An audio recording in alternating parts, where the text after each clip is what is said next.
Mapagpalang araw sa iyo, Sir Seth, at sa inyong mga kagiliw. Ang kwentong ibabahagi ko ay ang karanasan ng aking tiya Monay. Nangyari ito taong 1974 sa isang barangay sa lugar ng Davao del Sur. Malayo sa kabias na ng dating tirahan nila tiya, at para makapagbaba ng kanilang produkto sa bayan ay ginagamitan nila ito ng kalabaw na siyang humihila ng kanilang kangga kung saan nila kinakarga ang kanilang produkto. Mais at mga gulay ang pangunahin nilang produkto noon.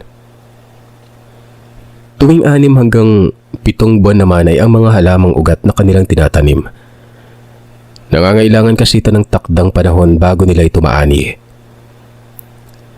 Isang araw, habang nagdadala ng mga produkto sa patag, napadaan sila Tia Monay sa isang parang maliit na komunidad na tila ba nakatayo lamang sa isang dako ng lugar na malapit lamang sa kanilang dinadaanan.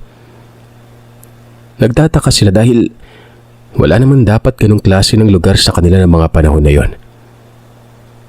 Tay, bakit may mga bahay kubo na dito? Sinong nagmamay-ari? Tanong ni Tia kay Lolo Banoy. Hindi ko alam, anak. Bilisan na lang natin ang paglalakad. Sagot naman ng kanyang ama.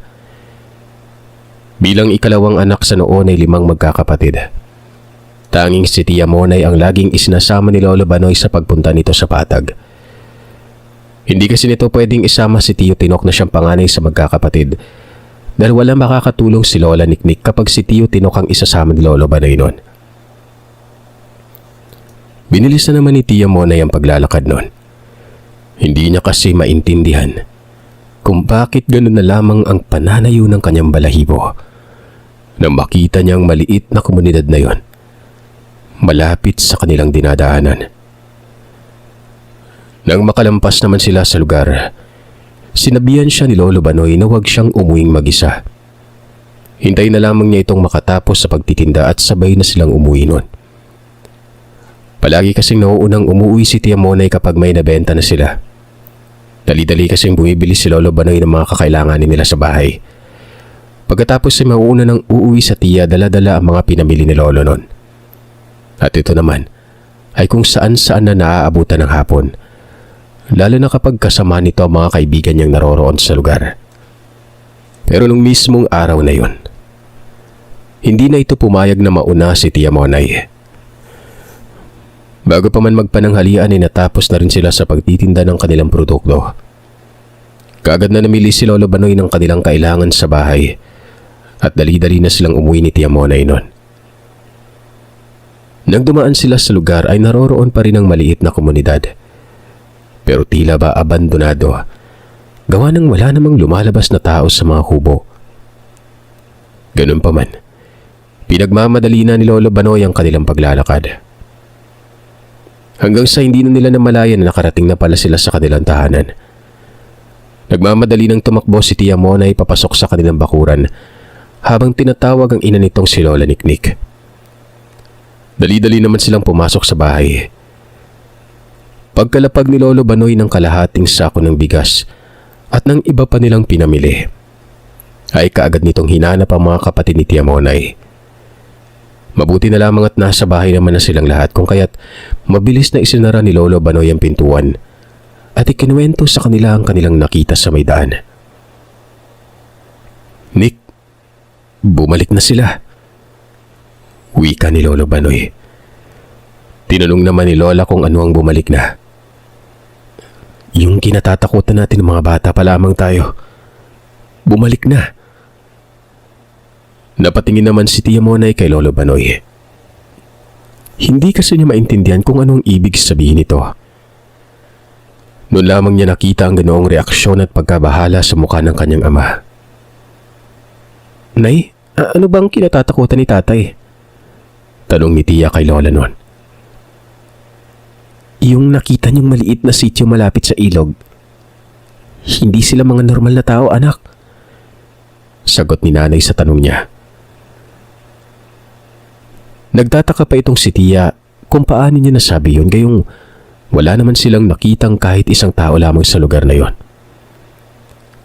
Sumagot naman ang kanyang ina na yun nga ang mahirap gawa ng wala silang nakita. Nagpapatuloy lamang na mga nilalang ng dilim ang naroroon sa lugar na yon. Napanganga naman si Tia Monay sa sinabi ni Lola Niknik. Hindi niya inaakala na totoo ang mga naririnig niyang usap-usapan tungkol sa sinasabi nilang aswang. Nang sumapit ng takip silim, nagsiga si Lolo Banoy sa kauna-unahang pagkakataon. Naglagay ito ng maraming baon ng niyog at asin sa kanyang siga. Nilagyan niya rin ito ng mga lumang goma na galing sa mga lumang tsinelas. May narinig naman silang huni ng kakaibang hayop habang naghahapunan sila noon. Kaya pinaalalahanan sila ni Lolo Banoy na huwag basta-bastang gumala kung saan-saan, lalo na ang maligo sa mga ilog kahit na araw pa. Lalo na ikaw, Tinok. Minsan umaalis ka nang hindi nagpapaalam. Ugaliin mo na ngayon yung magpaalam sa amin ng nanay mo, ha? O hindi kaya magsabi ka sa kapatid mo. Naiintindihan mo ba? Bilin ni Lolo Banoy kay Tio Tinok. Tumango naman ito sa ama sanhi ng pagsang-ayon nito. Dahil sa pagod ng paglalakad nila mag-ama, kagad na nakatulog si Tia Monay ng gabing yon. Nang magising siya kinabukasan ay doon na niya narinig ang balita. Ayon kay Lolo Banoy, habang nagpapakain siya ng kalabaw ng umaga, may nakapagkwento sa kanya na may buntis na sinalakay umano ng aswang nung gabing yon. Sinundo kasi nito ang kanyang asawa na nakipag-inuman sa bahay ng kaibigan. Pero ayon dito, tinambangan siya ng isang matandang nakabuhagag ang mga buhok sa daan. Animoy isa itong gutom na hayop habang naglalaway na lumalapit sa kanya. Nang sunggaban na siya nito ay akmang lalapain na, ay siya namang pagdating ng kanyang asawa na noon ay pauwi na noon. Kung kaya't kaagad nitong sinaklolohan ng kanyang asawa na noon nga ay inaatake na ng nilalang. Dali-daling sinaksak ng lalaki ang nilalang gamit ang kawayan na may matulis na dulo.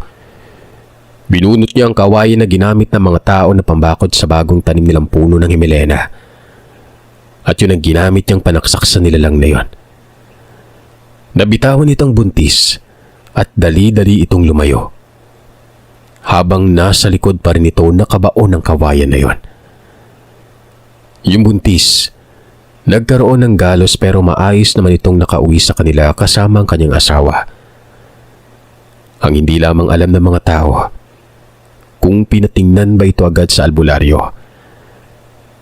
Gawa ng, ayon sa lalaki na asawa ng buntis, ang nakita niya ay isang aso na pinaghinalaan pa nitong asong gala. Mabilis naman na lumipas ang araw na yon. At kagaya ng dati, pinaalalahanan naman sila ni Lolo Banoy na walang masamang maniwala sa mga aswang. Dahil siya mismo nung kabataan niya, nakainkwentro na ng ganito. Kaya naniniwala siya sa mga ganitong nilalang. Kinabukasan, muli siyang nakarinig ng balita na patay na ang babaeng inatake ng aswang. Maging ang asawa nito ay hindi alam kung ano ang nangyari sa buntis. Nagising na lamang ito kinabukasan na patay na ang kanyang asawa. Wala naman siyang nakitang sugat dito at ni walang dugo na lumabas sa katawan. Pero sinisi ng magulang ng buntis ang pabayaan nitong asawa. Ayon sa mga ito, lasing na naman ng lalaki kung kaya't hindi nito nabantayan ng kanyang asawa na naging sanhi ng tuluyang pangbibiktima ng nilalang. Dahil sa nangyari, lumapit na si Lolo Banoy sa kaibigan nitong manggagamot na si Mang Pito. Hihingi sana siya ng pangontra laban sa aswang para kina Tia Monay, Tio Tinok, at ang bunso nilang kapatid na si Tio Apot. Dali-dali naman itong binigyan ng pangontrang habak si Lolo Banoy para sa kanyang buong pamilya. Binigyan din siya ng manggagamot ng mga sangkap para ilagay sa kanyang siganon. Hindi alam ni Tia Monay kung ano ang klase ng bagay na yon. Pero ayon dito, para itong asukal na pinatigas. Kinuskos ito ni Lolo Banoy at hinahalo sa kanyang siga. dahil sinabihan siya ng albularyo na huwag kalimutang magsiga sa kanilang silong, lalo na sa parte kung saan sila natutulog. Sinabihan din sila nitong hanggat maaari ay magsama-sama na muna sila sa isang tulugan. Siguraduhin din nilang suot-suot nila palagi ang kanilang habak, lalo na kapag umaalis sa mga ito. Ugaliin din nilang magbulsa palagi ng pinaghalong asin na tabo. Pangunahing panlaban ito sa mga nilalang ng dilim, lalong-lalo na sa aswang. Kinahapunan, dumating naman ang isa nilang kapitbahay. Nagkwento ito patungkol sa nakita sa pag-imbalsamo. May sugat umano ang babae. Nasa sinapupunan na bahagi nito ang sugat na yon. Hindi yun malaki. Para lamang yung maliit na butas kung saan maaaring hinugot mula doon ang laman loob ng buntis, kasama na ang sanggol na nasa sinapupunan niya. Dahil sa nangyari, halos mabaliw-baliw ang lalaki. Sinisisi rin ito ang kanyang sarili dahil sa kanyang kapabayaan. Dinala ng magulang ng babae ang bangkay ng kanilang anak sa kanilang lugar, dahilan para mas lalong nawala sa sarili ang lalaki na tawagin na lamang natin sa pangalang Andoy. Araw-araw itong nagbabantay sa may bukana ng kakahuyan kung saan inatake ang kanyang asawa. Binabantayan niya umano ang nilalang. Ayaw niyang may tao pa itong mabibiktima.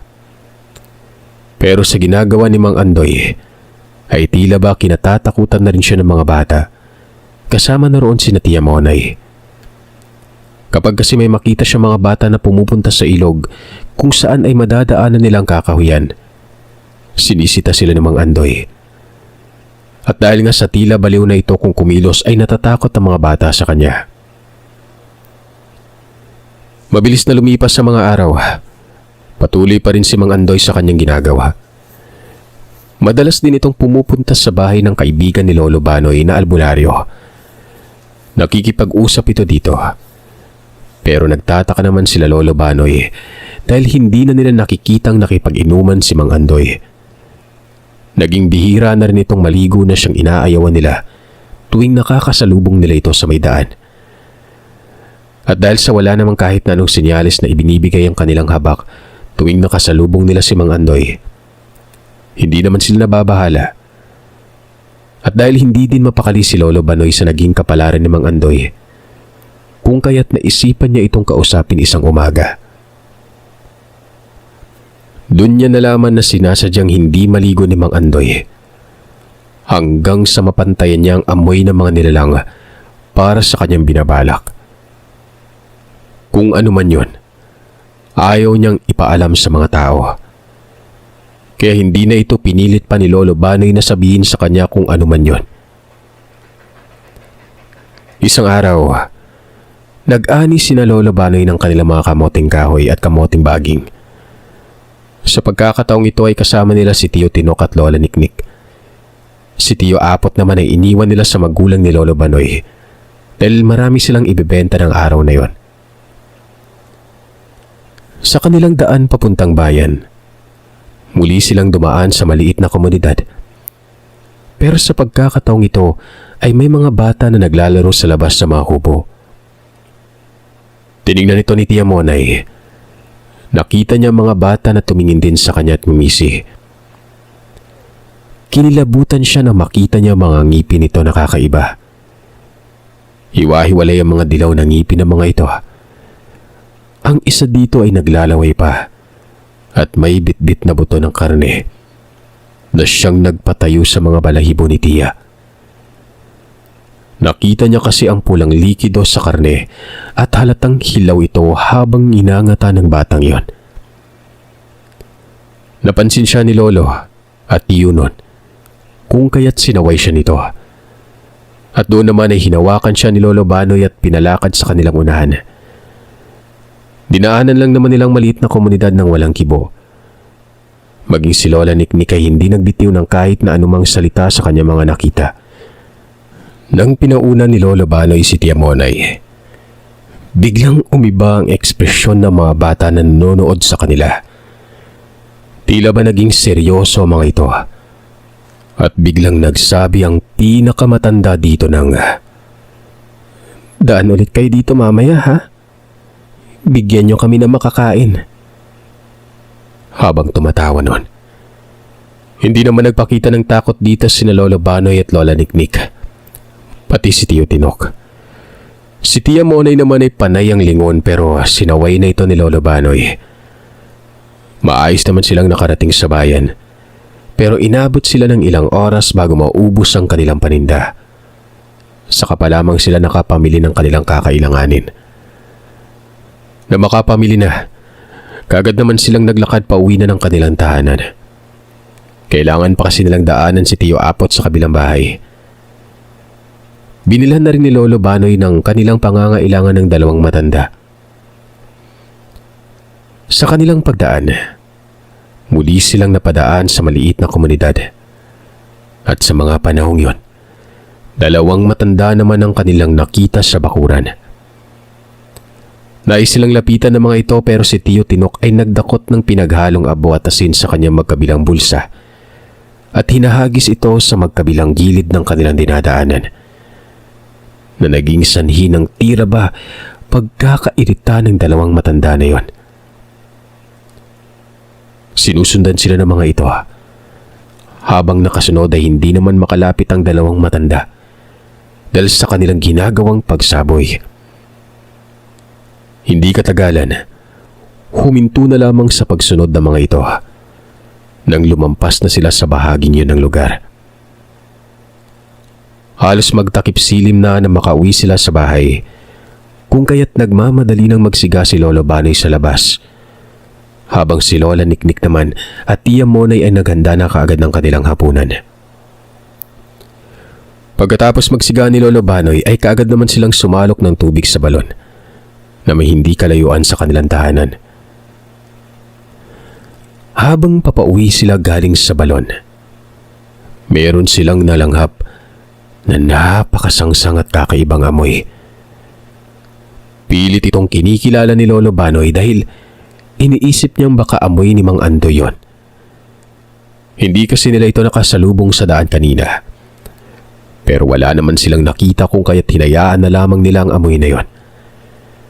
Dumiretso na sila sa paglalakad pa uwi hanggang sa maghapunan. Naging maayos naman ang pagsasalo nila sa kanilang hapunan ng gabing yon. Pero makalipas ang ilang oras, doon na sila nakaamoy ng hindi kaaya-aya. Sinabihan sila ni Lolo Banoy na maghaplas ng langis na ibinigay sa kanila ni Mang Pito. Dali-dali naman nilang sinunod yon. Ilang sandali pa, narinig naman ni Tia Monay ang huni ng parang isang inahing manok kung kaya't ginising niya si Lola Niknik para tanungin kung may bagong pisaba silang inahing manok nun. "Hindi inahin ang naririnig mo, anak. Huni yan ng aswang na nagkukunwaring manok na inahin," sagot ni Lola Niknik na siyang ikinatakot ni Tia. Kampante naman silang hindi sila malalapitan ng mga ito. Nakagawian na kasing gawin ni Lolo Banoy ang mga tinuro sa kanilang albularyo para hindi sila mabiktima ng mga nilalang. 2 oras pang nakaraan, nakarinig sila ng tila ba pagbubuno. Hindi napigilan ni Lola Niknik si Lolo Banoy, gawa ng kaagad itong lumabas ng bahay. Dala-dala nito ang mahabang tabak na ginagamit siya sa paghagpas ng mga damo sa kanilang sakahan. Nasa mahigit kalahating metro ang haba ng tabas na yon.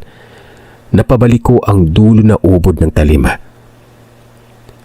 Ginawa talaga ang tabas na yon para sa mga matataas na talahib.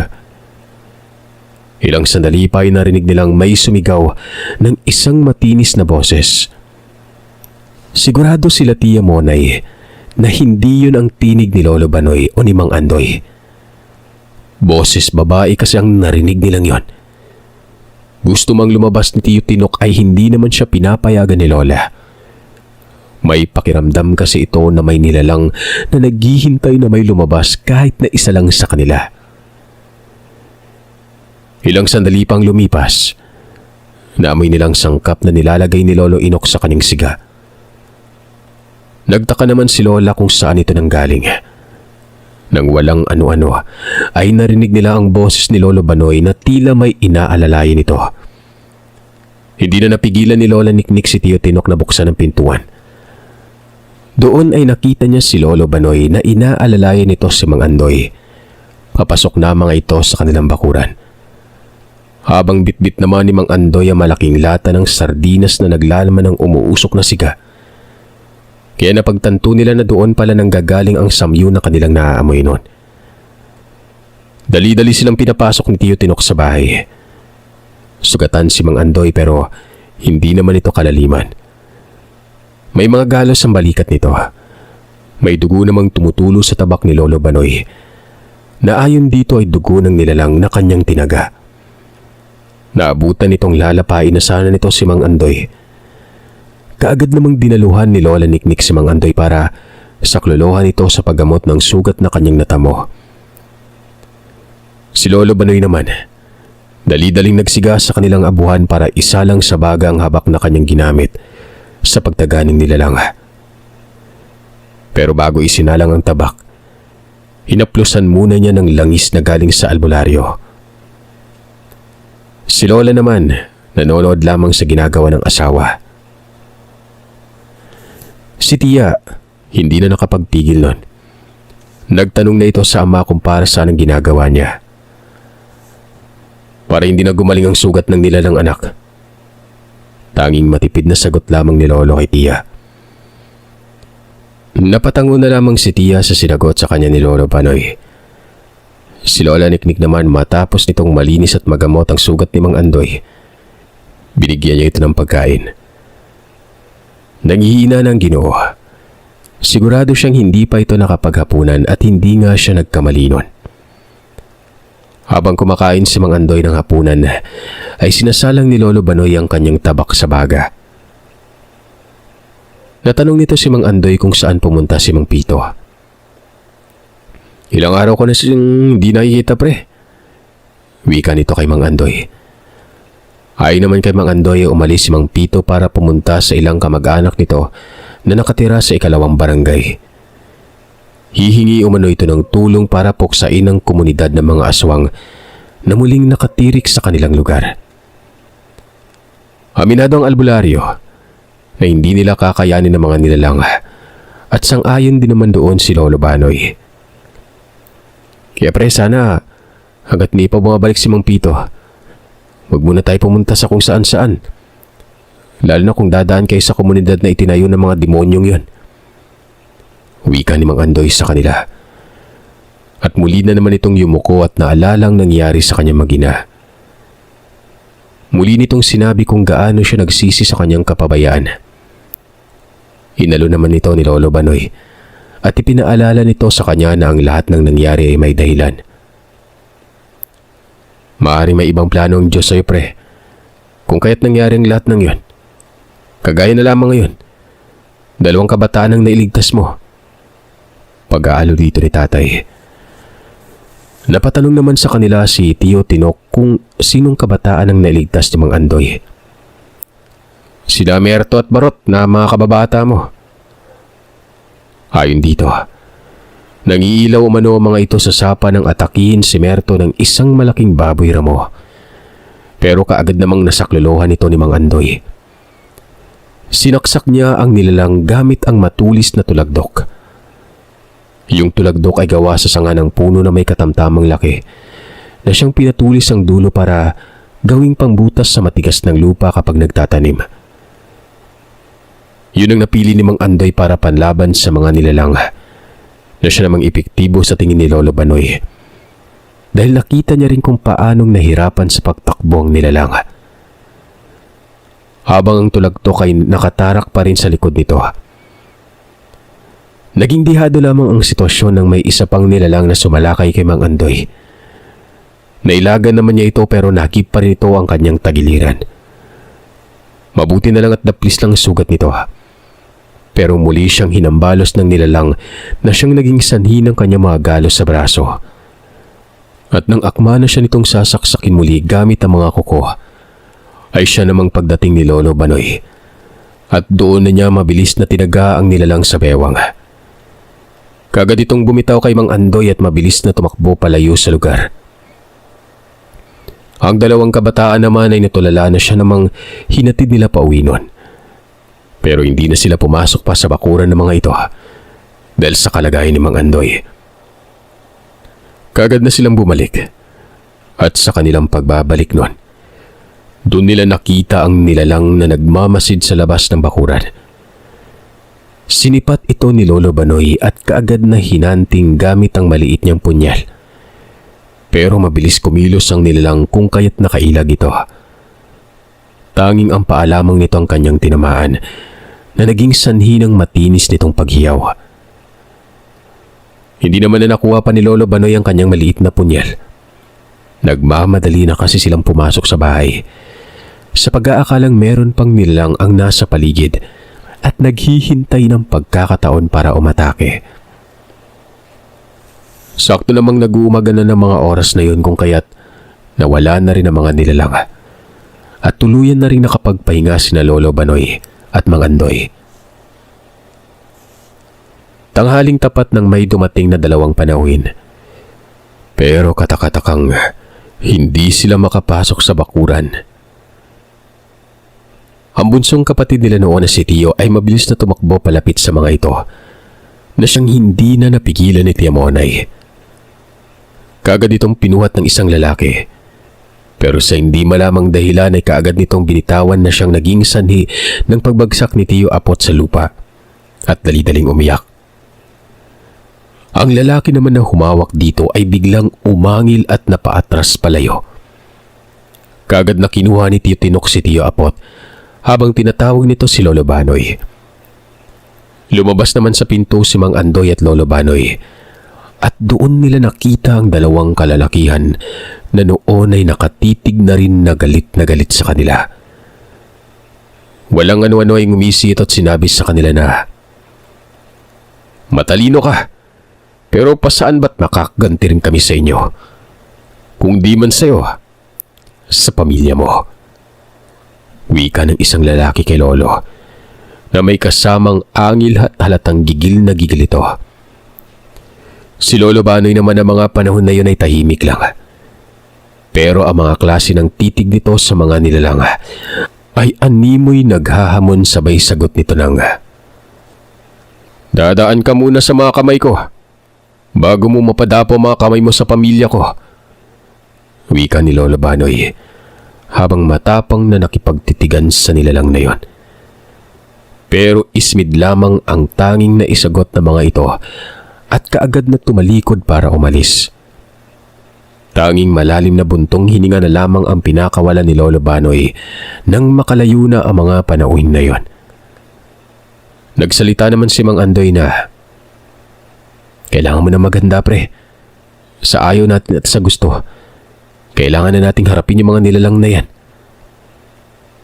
Tanging pagtango na lamang ang naisagot ni Lolo Banoy sa kaibigan. Napasabi na lamang si Lola Niknik na sana'y bumalik na si Mang Pito para sana kahit na paano ay may gabay sila at may magtuturo sa kanila ng wastong pakikipaglaban sa mga nilalang ng dilim. Tila dininig naman ang panalangin ni Lola Niknik noon. Dahil bago magtakip silim, dumating si Mang Pito. May kasama itong dalawang kalalakihan na ayon dito ay mga pamangkin niya. At kilala mga ito sa pagkakaroon ng mga lihim na aral. At kayang-kaya ng mga itong humarap sa mga aswang. Ikinuwento naman nila dito ang kanilang engkwentro sa mga nilalang noong nakaraang gabi. Sumagot naman si Mang Pito na narinig niya yon, kung kaya't minadali na niya ang kanyang dalawang pamangkin na pumunta na sa lugar. Dahil ramdam na niya ang hindi magandang mangyayari sa hinaharap kapag matatagalan pa siya sa pagbabalik. Kung kaya't kahit gabi na ng mga oras na yon, pinaikutan pa rin ng pangontra ni Mang Pito ang buong bahay nila Lolo Banoy. Pagkatapos niyang gawan ito ng pangontra at pausukan ng parte kung saan sila natutulog, kumain na sila ng hapunan. Doon nila pinag-usapan ng mga bagay na gagawin nila para masugpo na ang ginagawang karumal-dumal na pambiktima ng mga nilalang. Nang gabing yon, Napagpasya nilang sa kakahuyan na nila hihintayin ng mga nilalang. Nang dumating sila sa lugar, wala silang nakita pero nararamdaman nilang presensya ng mga ito. Mahigit isang oras ang dumaan at doon ay unti-unti na nilang naririnig ang mga mahihinang pagputol na mga sanga ng puno. Kaya't nagsipaghanda na sila sa mga pwedeng mangyari. Walang ano-ano, may biglang humila kay Mang Andoy. At dahil katabi nito si Lolo Banoy, ay kaagad naman itong nataga ang kamay ng nilalang na humila bigla kay Mang Andoy. Sila Mang Pilo naman at mga pamangkin nito ay kinaharap na mga ito ang tatlong matanda. Nasawari nila Lolo Banoy ay ang mga gabunan ng lahi ng mga aswang. Ang una nilang kinaharap ay ang isa sa tatlong lalaking pumunta sa bahay nila Lolo Banoy nung araw. At dahil nadisgrasya na niya ang isa sa mga ito, kung kaya't medyo napanatag na siya. Walang ano-ano, may biglang sumuwag kay Lolo Banoy. Dali-dali din namang napatay ni Mang Andoy ang nilalang na sumuwag kay Lolo. Pero huli na ang lahat. Dahil napakalaki ng sugat nito na siyang naging sanhi para maubusan siya ng dugo nun. Nagsisisigaw si Mang Andoy habang pinagtatatagaan nito ang nilalang. At ang tanging narinig na lamang niyang sinabi ni Lolo Banoy sa kanya ay ang salitang alagaan si Lola Niknik at ang mga bata. Sinakloloan naman sila kaagad ng kasama ni Mang Pito na siyang nanghuli sa pangtatlong kasamahan ng mga kalalakihan na pumunta sa bahay nila Lolo.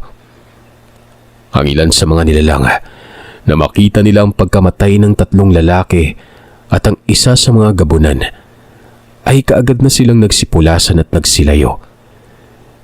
Hindi naman mahinto-hinto si Mang Andoy sa pagtawag sa pangalan ni Lolo Banoy. Habang pinapasa niya ito at dinala sa bahay, ay rinig na rinig ang pagmumura ni Mang Andoy na siyang dahilan para tumakbo palabas si Lola at Tiyo Tinok. Ganon din si Tia. Na makita ni Lola ang kalagayan ni Lolo, nawalan ito ng malay. Sina Tiyo Tinok naman at Tia Monay ay todong iyak habang tinatawag ang pangalan ng ama. Pero hindi na ito sumasagot pa.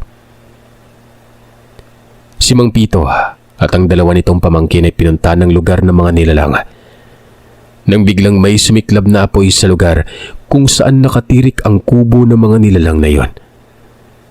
Saglit silang napatingin sa ulap na makita nila ang malaking bahagi na yun ng apoy. Si Mang Andoy naman kahit na may sugat din, pilit nitong inayos ang labi ni Lolo Banoy. At dahil hindi abot ng mga nag-iimbalsam ang kanilang lugar ng mga panahon na yon, sila na lang mismo ang gumawa ng kabaong ng bangkay. Binalot nila ito sa kumot. Pagkatapos ay binalot din nila ito sa banig. Hindi na natulog si Mang Andoy ng gabing yon. Kaagad niyang tinutukan ng pag-ayos sa magiging himlayan ni Lolo Banoy. Bumalik si Mang Pito at ang dalawa nitong pamangkin. Pagkatapos na matupok ng apoy ang mga kubo. Kinabukasan naman ay ang paglibing ng bangkay ni Lolo Banoy ang kanilang tinutukan.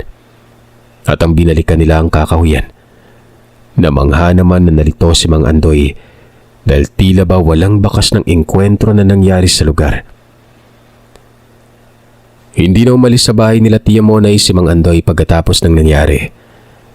Siyang nagsilbing ama na magkapatid at mas lalo silang naging magkalapit ni Tiyo Tinok hanggang sa ito nang nagtulak kay Lola Niknik na asawahin na lamang si Mang Andoy dahil nakikita niya may pagtingin ito sa kanilang ina.